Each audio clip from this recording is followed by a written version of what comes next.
मसीह यीशु के बबरकत और जलाली नाम में आप सबों की सलामती हो। मैं एक बार फिर अपने चैनल फैसल रहमत में आप सबको खुशामदीद करता हूँ।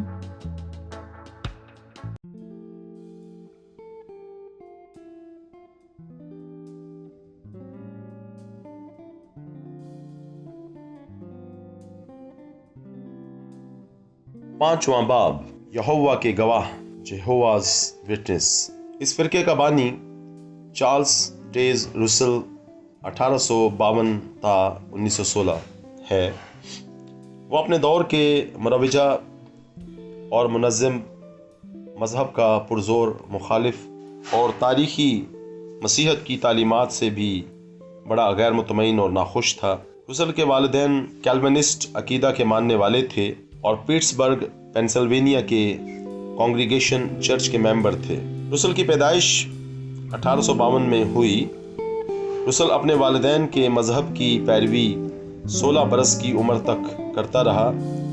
एक दिन रुसल ने अपने एक करीबी दोस्त को अब्दी सज़ा से मुतल्लिक अकायद के बारे में बताने की कोशिश की, जिन्हें सुनकर उसके दोस्त ने उसका खूब तमस्खर उड़ाया कि वो किस किस्म के लघु और बेहुदा नज़रियात और अकायद पर यकीन रखता है। लेकिन इस वाक़या के बाद में बड़े ख़तरनाक नताइज बरामद हुए।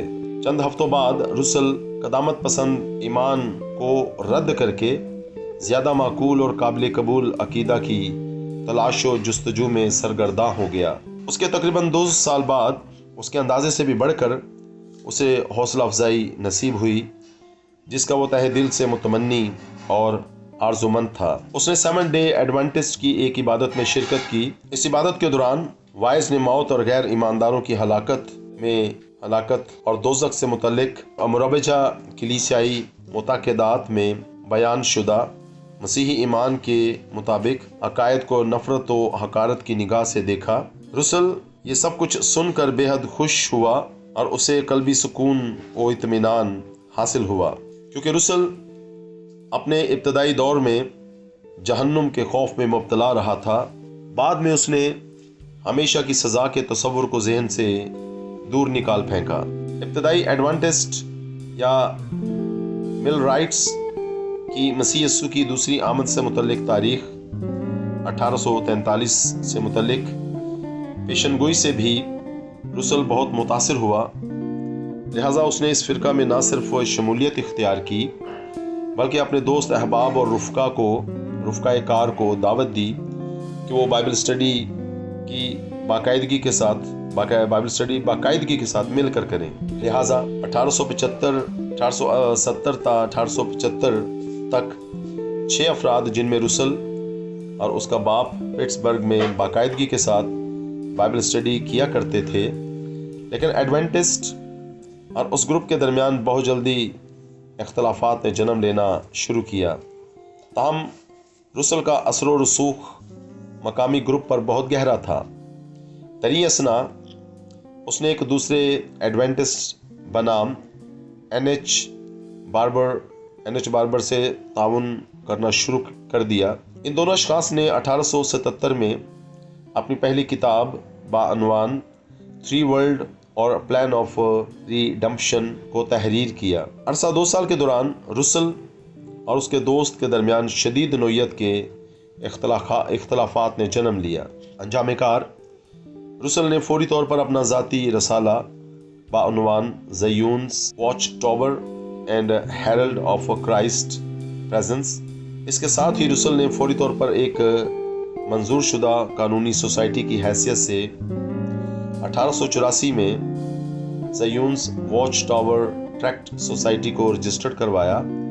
बाद अज़ां उसका नाम तब्दील करके watch tower Bible and tract society रखा गया। अपने नज़रियात के प्रचार की गर्ज से रुसल ने कुतब की एक सीरीज़ तहरीर की, जिसको अब स्टडीज़ इन द स्क्रिप्चर्स के नाम से जाना जाता है।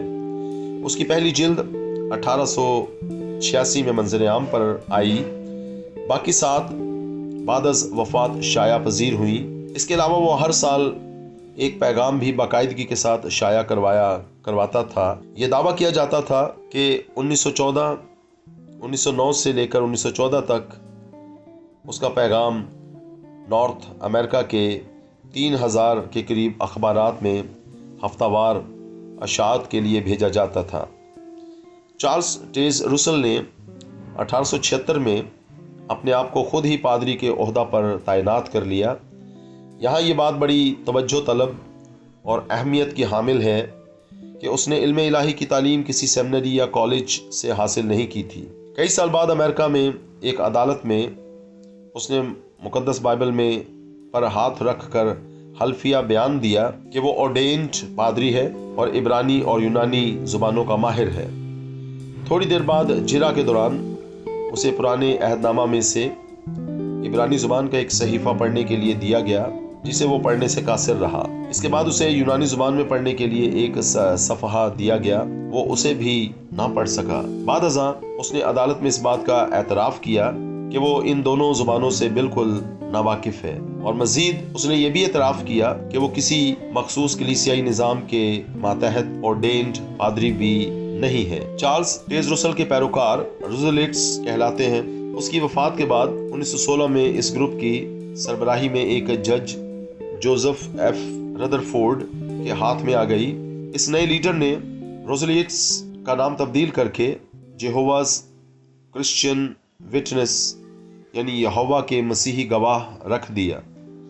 इसको मज़ीद छोटा करके अब जेहोवाज विटनेस कर दिया गया है। खुदावंद फरमाता है, तुम मेरे गवाह हो। रुसल की वफ़ात के बाद इस ग्रुप का एक और नाम मिलेनियल डॉन भी रखा गया, जिसे इंटरनेशनल बाइबल स्टूडेंट एसोसिएशन और वॉच टावर बाइबल और ट्रैक्ट सोसाइटी ने जल्द ही तब्दील कर दिया। अगरचे वो दावा करते हैं कि उनकी तालीमात ऐन बाइबल मुक़द्दस के मुताबिक हैं, लेकिन उनके नज़रियात का बगौर जायज़ा लेने से ये बात पूरी तरह से अय्यां हो जाती है कि उनकी तालीमात बाइबल मुक़द्दस से बिल्कुल मुतज़ाद और मुतफर्रिक हैं, क्योंकि वो बाइबल मुक़द्दस के तमाम अहम और बुनियादी नज़रियात व अकायद का यकसर इनकार करते हैं और उनको तब्दील करके अपनी तफसीर व तशरीह करके नए मफ़हूम पेश करते हैं।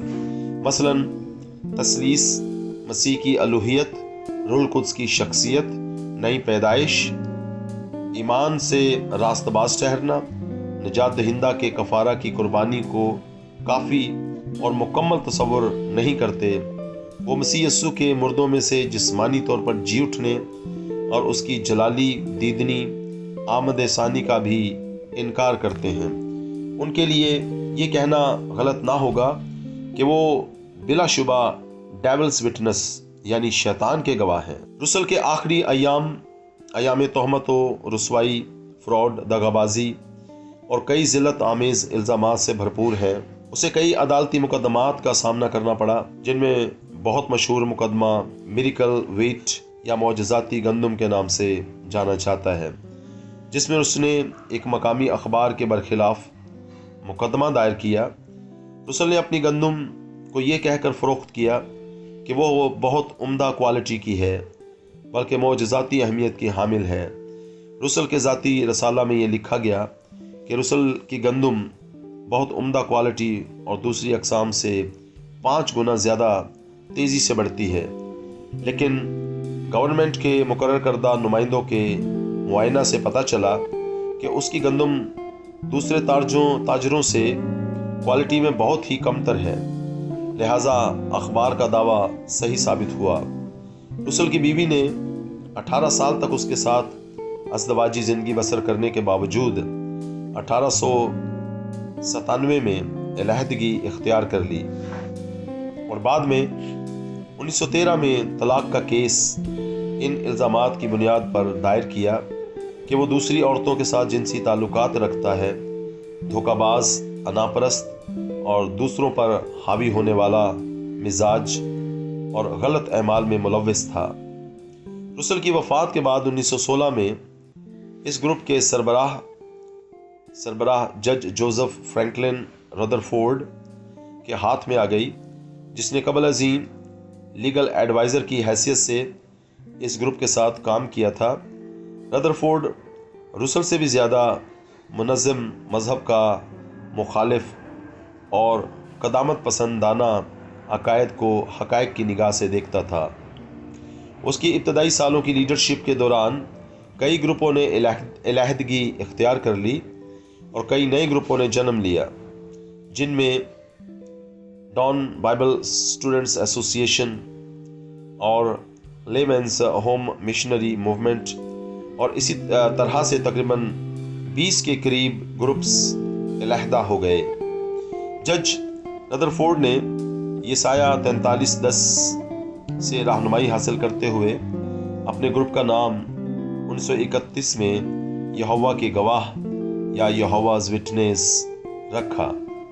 اپنی 25 سالہ صدارت کے دوران ردرفورڈ نے 20 بڑی ضخیم کتب تحریر کی اور بے شمار مضامین اور اشتہار بھی لکھے۔ جج ردرفورڈ کی وفات کے بعد ناتھن ہومنور اس کا جانشین بنا اور وہ واچ ٹاور بائبل اور ٹریکٹ سوسائٹی کا تیسرا صدر منتخب ہوا۔ وہ بڑا اعلیٰ پایہ کا منتظم اور مربوط لیڈر تھا۔ اس نے لوگوں کی تربیت پر خصوصی توجہ مرکوز کی۔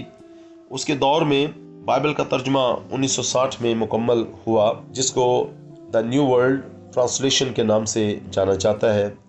یہ ترجمہ نہایت ہی ناقابل اعتبار ہے، جس میں بہت سی واچ ٹاور سوسائٹیز کی تعلیمات کی بائبل مقدس کے اندر آمیزش کر دی گئی ہے۔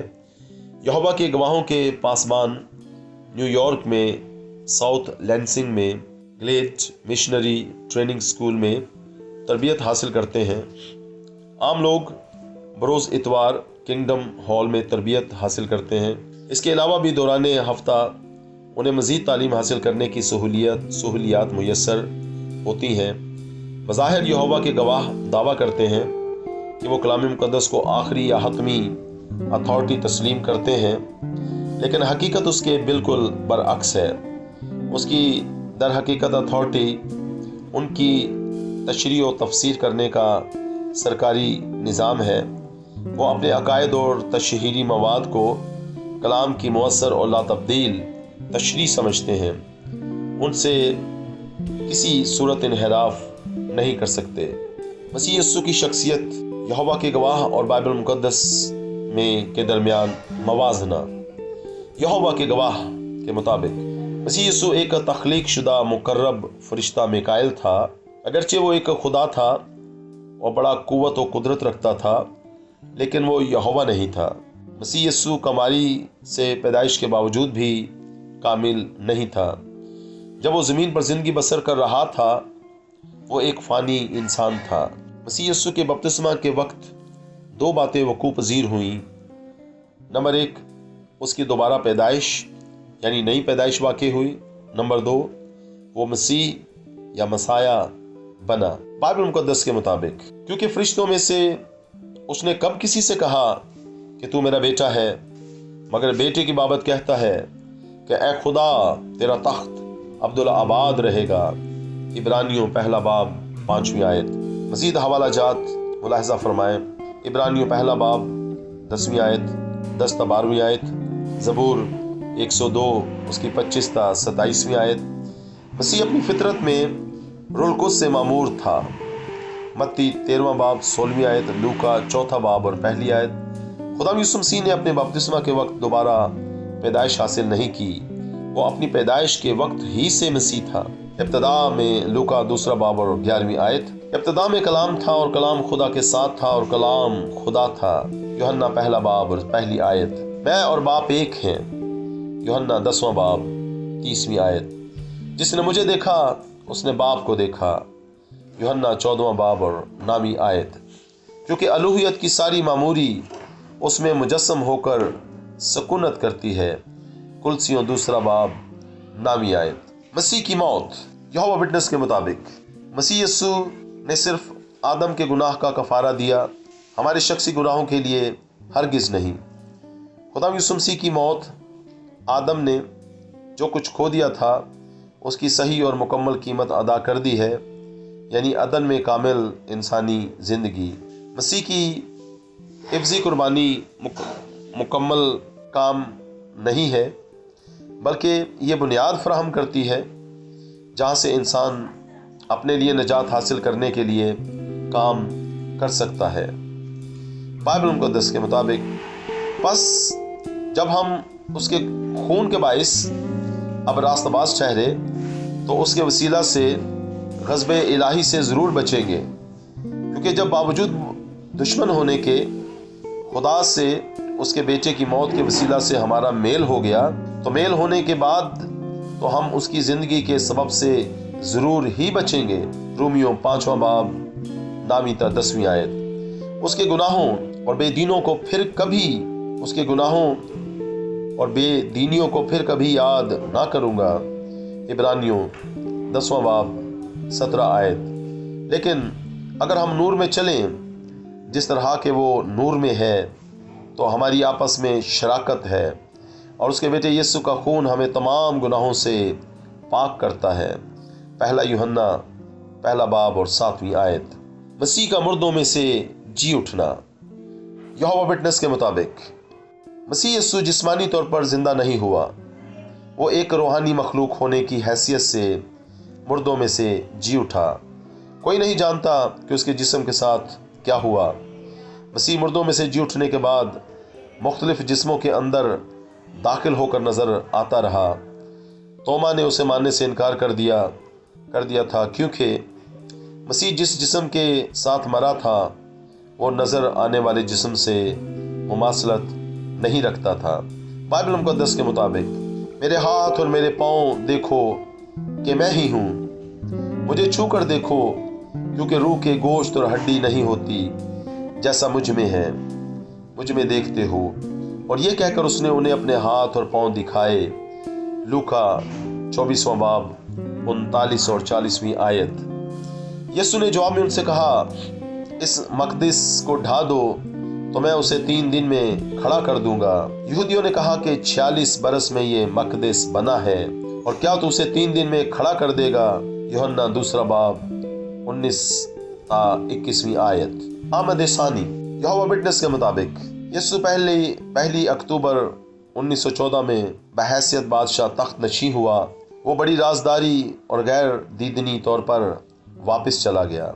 मसीह यीशु ने 1918 में यहोवा की हैकल की सफाई की और ईमानदारों को मुर्दों में से जिलाया ताकि वो आसमान पर उसके साथ हुकूमत करें। वो यकीन रखते हैं कि मसीह की ज़मीनी आमद और रूहानी और नादिदनी होगी। उनके मुताबिक दूसरी आमद तो वक़ूफ़ पज़ीर हो चुकी और वो उसके 3 मदारिज बयान करते हैं। 1874 में मसीह अपर एयर यानी ऊपर की फ़िज़ा में आया। बाद अज़ां रसूलों और मुर्दा मेंबरान जिनकी तादाद 1,44,000 है उनके दरमियान ठहर गया।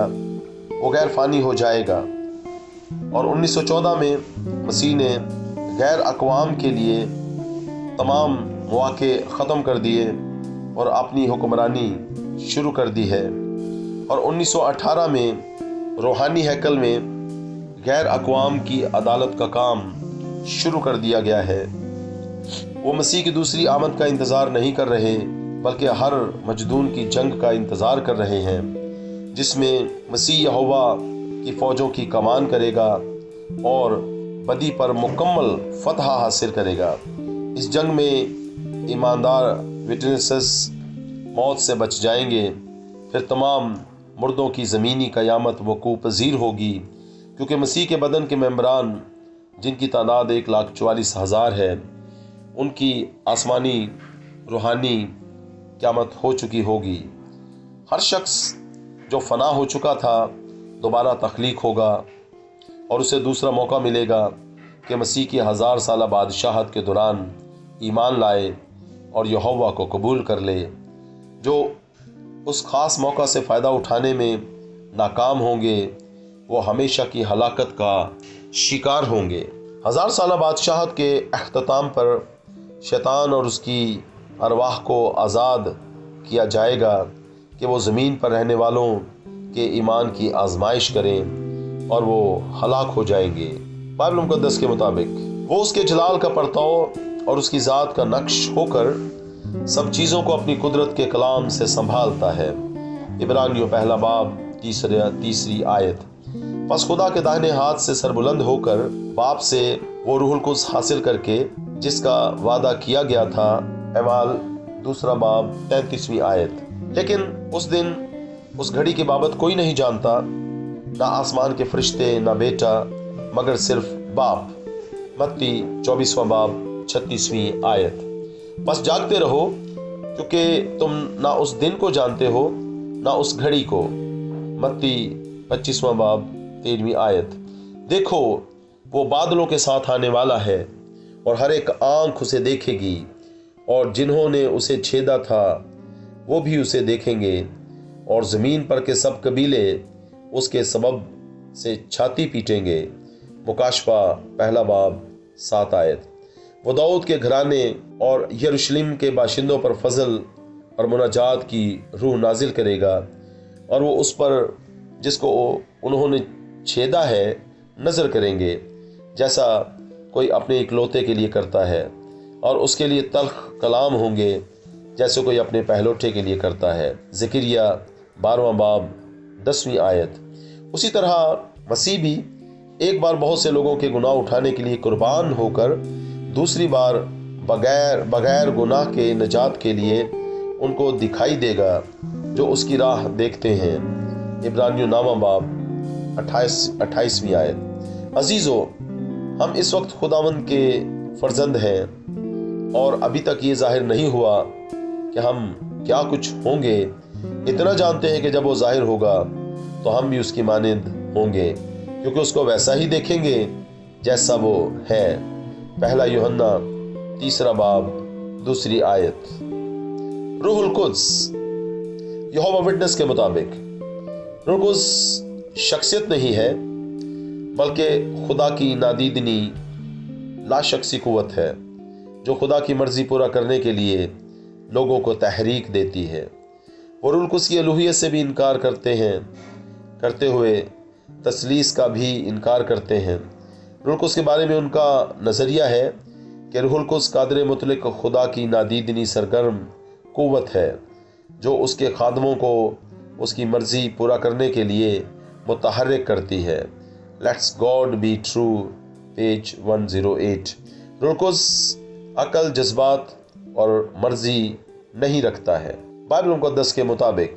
मगर पतरस ने कहा, ए हननिया, क्यों शैतान ने तेरे दिल में ये बात डाली कि तू रूहुल कुद्स से झूठ बोले और जिंदगी की कीमत में से कुछ और जमीन की कीमत में से कुछ रख छोड़े? क्या जब तक वो तेरे पास थी तेरी ना थी, और जब बेची गई तो तेरे इख्तियार में ना रही? तूने क्यों अपने दिल में इस बात का ख्याल बांधा?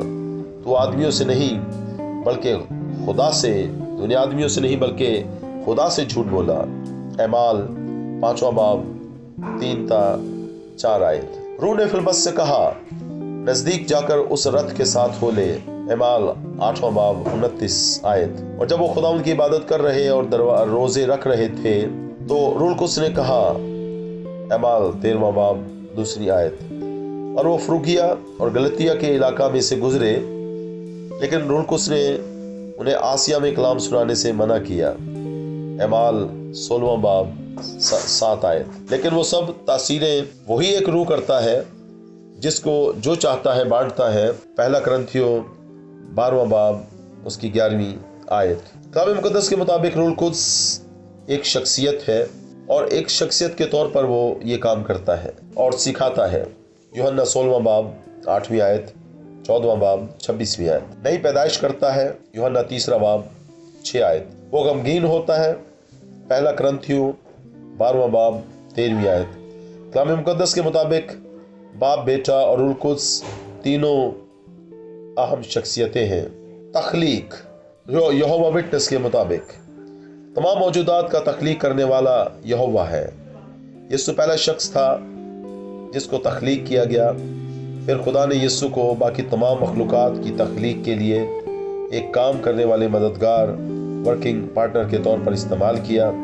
कायनात कम से कम 4.5 बिलियन साल पहले तख्लीक की गई और हर एक तख्लीक का दिन जो पैदाइश पहले बाब में बयान किया गया है उसकी लंबाई या अरसा 7,000 साल पर मुहित है। बाइबल के मुताबिक बहुत सी अहम आयात को वॉच टावर ने यह साबित करने के लिए तोड़ मरोड़ दिया है कि यस्सु तख्लीक किया गया है। खासतौर पर कुलसियों पहला बाब उसकी 15वीं आयत। इस आयत को उनके न्यू वर्ल्ड ट्रांसलेशन में इस तरह लिखा गया है कि वो तमाम मखलूकात से पहले पैदा होने वाला है, first born of all creation. यूनानी ज़बान में फर्स्ट बोर्न या पहलोठा के लिए लफ्ज़ प्रोटोकोस है, जो नए अहदनामा में 8 मरतबा आया है। इसका मतलब हरगिज़ तख्लीक होना नहीं है, बल्कि इसका मतलब है तमाम मखलूकात से ऊंचा या बुलंद होना है। न्यू वर्ल्ड ट्रांसलेशन में एक लफ्ज़ दूसरा या अदर का इजाफा भी किया गया है, जो कि यूनानी ज़बान के असल मतन में मौजूद ही नहीं। मसीह यस्सु खुदा की पहली तख्लीक नहीं, बल्कि बज़ाते खुद खालिक है, और वो खुद तख्लीक नहीं हुआ। यूहन्ना पहला बाब 3री आयत। शैतान और फरिश्तगान। यहोवा विटनेस के मुताबिक लूसीफर बगावत की वजह से शैतान बना। उसने दूसरे फरिश्तगान को भी खराब किया। शैतान और उसका लश्कर दोनों को 1914 में आसमान से निकाल दिया गया, और उसका असर और सरगर्मियाँ सिर्फ ज़मीन तक महदूद हैं। 1000 साल मसीह के दौर के बाद उनकी मुकम्मल तौर पर हलाकत होगी। बाइबल के मुताबिक उसने उनसे कहा कि मैं शैतान को बिजली की तरह आसमान से गिरा हुआ देख रहा हूँ। कई साल पहले रूनुमा हुआ था। लूका 10वां बाब 18वीं आयत। यह वाक़या तो 1914 से कई साल पहले रूनुमा हुआ था, क्योंकि जब खुदा ने गुनाह करने वाले फरिश्तों को ना छोड़ा, बल्कि जहन्नुम में भेजकर तारीख गारों में डाल दिया ताकि अदालत के दिन तक हिरासत में रहें। 2 पतरस 2 बाब 4 आयत। जिन फरिश्तों ने अपनी हुकूमत को कायम ना रखा, बल्कि अपने ख़ास मकाम को छोड़ दिया, उनको उसने दायमी कैद में तारीकी के अंदर और रोज़े अजीम की अदालत तक रखा है। यहूदा 6 आयत। उनका गुमराह करने वाला अबलीस आग और गंधक और उसकी झील में डाला जाएगा, जहां वो हैवान और झूठा नबी भी होगा, और वो रात दिन अब्दुल-अबाद अजाब में रहेंगे। मुकाशफा 20वां बाब 10वीं आयत। इंसान। यहोवा विटनेस के मुताबिक इंसान कामिल तख्लीक किया गया था और खुदा की शबीह पर बनाया गया, लेकिन उसकी कोई सोल रूह नहीं, वो गैर फानी नहीं है। बाइबल के मुताबिक रूह और जिस्म के दरमियान फ़र्क को मंदरजा झेल आयात में देख सकते हैं। मत्ती 10वां बाब 28वीं आयत। जो बदन को कत्ल करते हैं और रूह को कत्ल नहीं कर सकते, उनसे ना डरो, बल्कि उसी से डरो जो रूह और बदन दोनों को जहन्नुम में हलाक कर सकता है। फिलिप्पियों पहला बाब 23 और 24वीं आयत। इसमें मैं दोनों तरफ फंसा हुआ हूँ। मेरा जी तो ये चाहता है कि कूच करके मसीह के पास जा रहा हूँ, क्योंकि ये बहुत ही बेहतर है, मगर जिस्म में रहना तुम्हारी खातर ज़्यादा ज़रूरी है। इब्रानियों 12वां बाब 23वीं आयत। उन पहलोठों की तमाम जमायत यानी कलीसिया, जिनके नाम आसमान पर लिखे हैं, और जो सब के मुनसिफ खुदा और कामिल किए हुए रास्तबाजों की रूहों, और यहाँ कामिल किए हुए रास्तबाजों की रूहों, ये उन ईमानदारों से मुतल्लिक है जो अभी भी मसीह के जी उठने का इंतज़ार कर रही हैं, लेकिन वो खुदा के साथ रफ़ाकत का लुत्फ़ उठा रही हैं। मौत और आम जी उठने के दरमियान एक शौरी और रूहानी मौजूदगी पाई जाती है। हिस्कियल 32 बाब 21वीं आयत। यसाया 14वां बाब 4 ta 11वीं आयत। मुकाशवा 6 बाब 9 ta 11वीं आयत में ये शहीदों का खून नहीं, जैसा कि यहोवा विटनेस की तालीम है, बल्कि उनकी रूहें हैं जो कि बुलंद आवाज़ से पुकारती हैं, और उन्हें सफ़ेद जामे पहनने को दिए गए हैं। इस बात पर जोर देते हैं कि जो आयत 9 और 10 में बयान किया गया है वो शख्सी तौर पर मौजूद है। मुकाशवा 20वां बाब 4 में यूहन्ना शहीदों को रूहों को देखता है, शहीदों की रूहों को देखता है। जहन्नुम, यहोवा विटनेस के मुताबिक दोज़ख हलाकत की सिर्फ एक अलामत है, कोई अब्दी सज़ा नहीं होगी। यहोवा के गवाह कहते हैं कि बुरे लोग हमेशा के लिए सज़ा नहीं पाएंगे, बल्कि एनिहिलेट यानी हलाक हो जाएंगे, उनका वजूद ख़त्म हो जाएगा। वो इस अकीदा की मुखालफत करते हैं कि शरीर लोग हमेशा के लिए जलेंगे। वो उसे गलत करार देते हैं और दलाइल देते हैं कि दलाइल देते हैं। नंबर 1, ये कलाम मुक़द्दस के मुताबिक नज़रिया नहीं। नंबर 2, ये गैर मुनासिब है। बाइबल के मुताबिक बाइबल मुक़द्दस अब्दी हलाकत के मकामात की निशानदही करती है, यानी जहन्नुम, हेल, आलम अरवाह, सोल, पाताल, शियोल, पाताल, हेड्स, ये तीनों अल्फाज ऐसी जगह के लिए हैं जहाँ वो तमाम रूहें रहती हैं जो इस जहां से रुखसत हो जाती हैं। जहन्नुम वो जगह है जहाँ गिरे हुए फरिश्तगान कैद में हैं। 2 पतरस 2 बाब 4 आयत। एक और लफ्ज़ जहनिया, जहना, जो कि हलाकत के लिए नहीं बल्कि बुरे और शरीर लोगों के लिए अब्दी सज़ा के लिए इस्तेमाल हुआ है। ये अब्दी सज़ा पाएंगे। मत्ती 25वां बाब 46वीं आयत। द न्यू वर्ल्ड ट्रांसलेशन में तर्जुमा कटिंग ऑफ किया गया है, जो कि बिल्कुल गलत है। जलती हुई जहन्नुम का अकीदा कलाम मुक़द्दस की तालीम से हरगिज़ मुतज़ाद नहीं। अब्दी जहन्नुम भी खुदा की मोहब्बत के बरक्स नहीं है, बल्कि उसका मौजूद होना हमारी मदद करता है कि हम समझें कि खुदा ने क्यों अपने बेटे को भेजा, ताकि वो सलीब पर मौत गवारा करे, ताकि लोग उसे निजात दहिंदा के तौर पर कबूल करें, ताकि वो हमेशा की जलती हुई आग से बच जाएं। क्योंकि बज़ाहिर ये ख्याल बड़ा अच्छा लगता है कि जलती हुई जहन्नुम का तसव्वुर खुदा की मोहब्बत के ख़िलाफ़ है, लेकिन यहोवा के गवाह ये क्यों नहीं कहते कि ये भी खुदा की मोहब्बत के ख़िलाफ़ बात थी कि उसने अपने बेटे को दुखों में से गुजारा और गुनाह के लिए उसे मसलूब किया।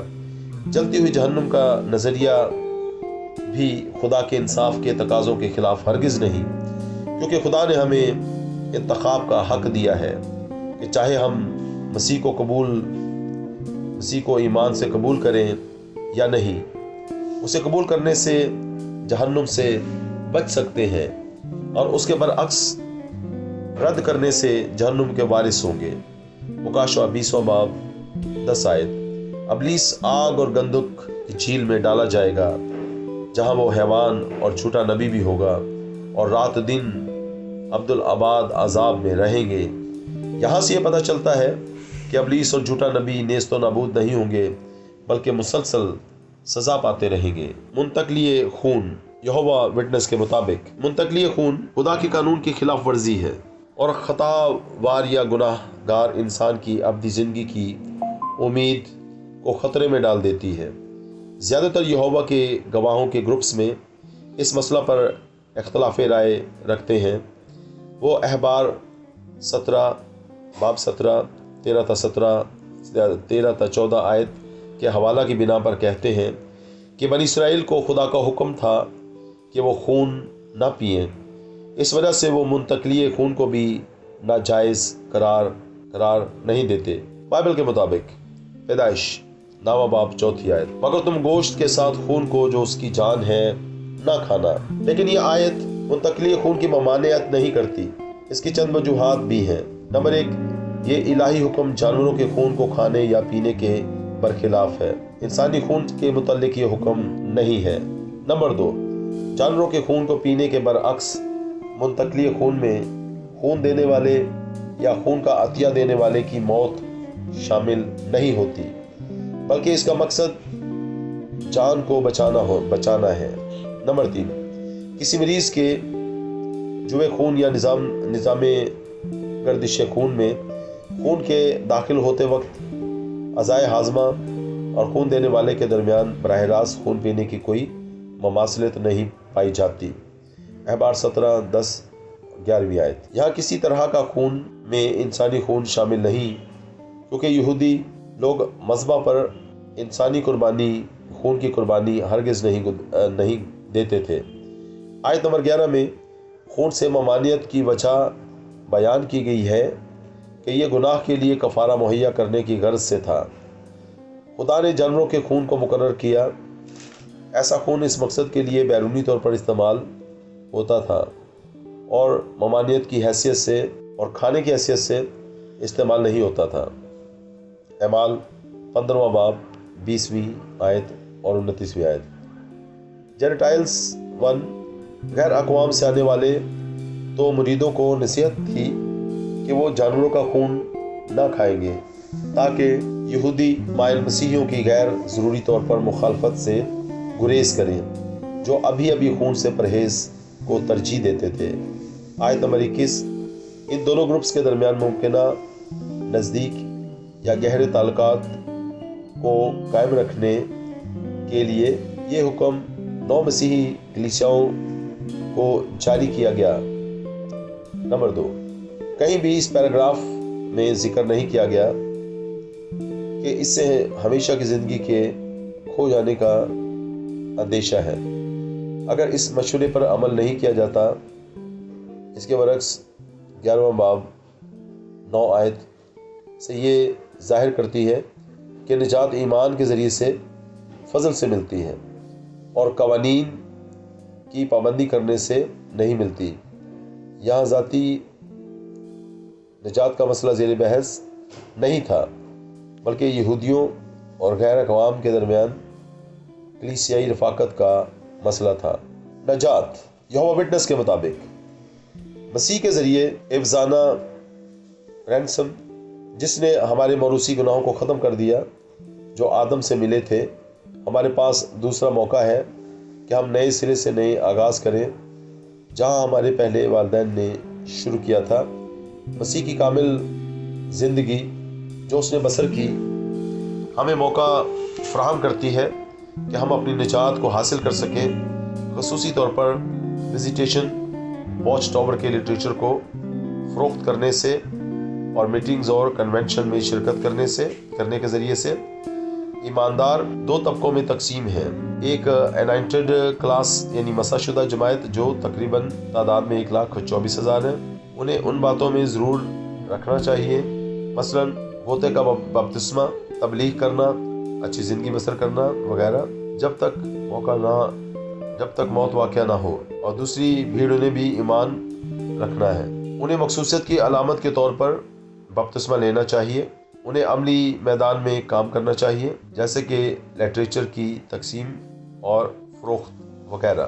نجات کے لیے راست باز ٹھہرائے جانے یا نئی پیدائش کی ضرورت نہیں ہے۔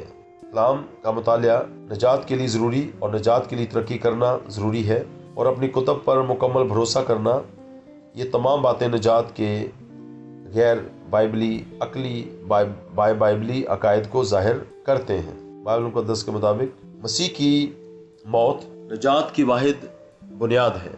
ہم مسیح کی طرف سے منت کرتے ہیں کہ خدا سے میل ملاپ کر لو، 2 کرنتھیوں 5واں باب 20ویں آیت۔ مگر اب زمانوں کے آخر میں ایک بار ظاہر ہوا تاکہ اپنے آپ کو قربان کرنے سے گناہ مٹا دے، عبرانیوں 9واں باب 26 آیت، 13 باب 25ویں آیت، رومیو 4 باب 25ویں آیت، 8واں باب 3 اور 4 آیت۔ نمبر 2 نجات کو خود حاصل نہیں کیا جا سکتا کیونکہ گناہ کی مزدوری موت ہے، مگر خدا کی بخشش ہمارے خدا یسوع مسیح میں ہمیشہ کی زندگی ہے، رومیو 6 باب 23ویں آیت۔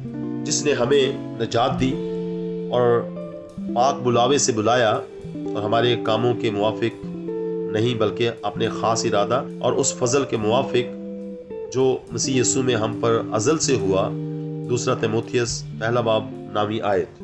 تو اس نے ہم کو نجات دی مگر راست بازی کے کاموں کے سبب سے نہیں جو ہم نے خود کیے، بلکہ اپنی رحمت کے مطابق نئی پیدائش کے غسل اور روح القدس کے ہمیں نیا بنانے کے وسیلہ سے، تیتس 3 باب 5ویں آیت۔ تیسرا، ہم صرف ایمان کے ذریعے سے نجات حاصل کرتے ہیں کیونکہ خدا نے دنیا سے ایسی محبت رکھی کہ اس نے اپنا اکلوتا بیٹا بخش دیا تاکہ جو کوئی اس پر ایمان لائے ہلاک نہ ہو بلکہ ہمیشہ کی زندگی پائے، یوحنا 3 باب 16ویں آیت۔ میں تم سے سچ کہتا ہوں کہ جو ایمان لاتا ہے ہمیشہ کی زندگی اس کی ہے۔ یوحنا 6 باب 47 آیت، 20 باب 31 آیت۔ چنانچہ ہم نتیجہ نکالتے ہیں کہ انسان شریعت کے اعمال کے بغیر ایمان کے سبب سے راست باز ٹھہرتا ہے۔ رومیوں 3 باب 28 آیت۔ نئی پیدائش، یہ صرف مسیح اور اس کے بدن کے یہوہ وٹنس کے مطابق یہ صرف مسیح اور اس کے بدن کے 1,44,000 ممبران ہیں جو کہ نئے سرے سے پیدا ہوئے، جو روح سے پیدا ہوئے ہیں، ان کے پاس جنت کی امید ہے۔ یہ تعداد 1931 میں مکمل ہو چکی ہے۔ اب صرف ان میں سے 7,000 باقی زندہ ہیں۔ ایماندار لوگ جیسا کہ ابراہم، اسحاق، یعقوب اور انبیاء اکرام وہ خدا کی بادشاہی میں نہیں ہیں، لیکن زمین پر وہ خدا کے نمائندے ہوں گے۔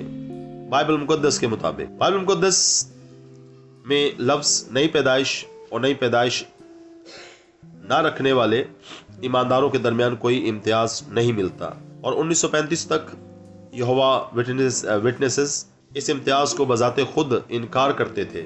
اس نے یہ بات اس روح کی بابت کہی جسے وہ پانے کو تھے۔ یوحنا 7 باب 38 اور 39 آیت۔ توبہ کرو اور تم میں سے ہر ایک اپنے گناہوں کی معافی کے لیے یسوع مسیح کے نام پر بپتسمہ لے تو تم روح القدس انعام میں پاؤ گے، اس لیے کہ یہ وعدہ تم اور تمہاری اولاد اور ان سب دور کے لوگوں سے بھی ہے جن کو خداوند ہمارا خدا ہمارے پاس بلائے گا۔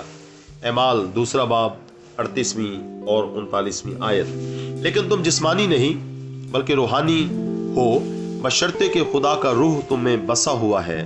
رومیوں 8 باب 9 آیت۔ جس کا ایمان ہے کہ یسوع ہی مسیح ہے، وہ خدا سے پیدا ہوا ہے۔ پہلا یوحنا 5 باب 1 آیت، یوحنا 3 باب 3 آیت اور 5 آیت، غلطیوں 3 باب 13 اور 14 آیت۔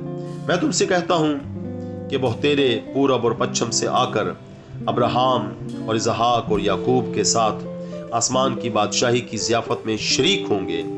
متی 8 باب 11 اور 12 آیت۔ وہاں رونا اور دان پیسنا ہوگا جب تم ابراہم اور اسحاق اور یعقوب اور سب انبیاء کو خدا کی بادشاہی میں شامل اور اپنے آپ کو باہر نکالا ہوا دیکھو گے۔ لوکا 13 باب 28 اور 29 آیت۔ دوسرا موقع یہوہ وٹنس کے مطابق وہ یوحنا 5 باب 29 آیت اور عبرانیوں 9 باب 27 آیت کے حوالہ جات کی بنیاد پر تعلیم دیتے ہیں کہ کچھ لوگوں کے لیے موت کے بعد بھی دوسرا موقع ہوگا۔ مثال کے طور پر وہ دعویٰ کرتے ہیں کہ جی اٹھنے والوں کی عدالت جو یوحنا 5 باب 29 آیت میں ہے، یہ ان لوگوں کے لیے ہے جو زمین پر اچھائی کرنا چاہتے ہیں لیکن ان کے پاس علم کا فقدان ہے۔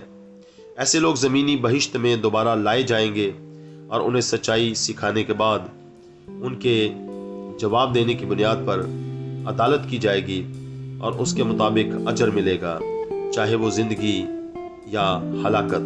بائبل مقدس کے مطابق رومیوں 1 باب 18 آیت اور 3 باب 28 آیت کے مطابق تمام لوگ گناہ گار ہیں اور خدا کے سامنے قصوروار، اور ان کے پاس کوئی عذر نہیں جنہوں نے کلام کو نہیں سنا، اور ان کی عدالت ان کے ضمیر کی روشنی میں ہوگی۔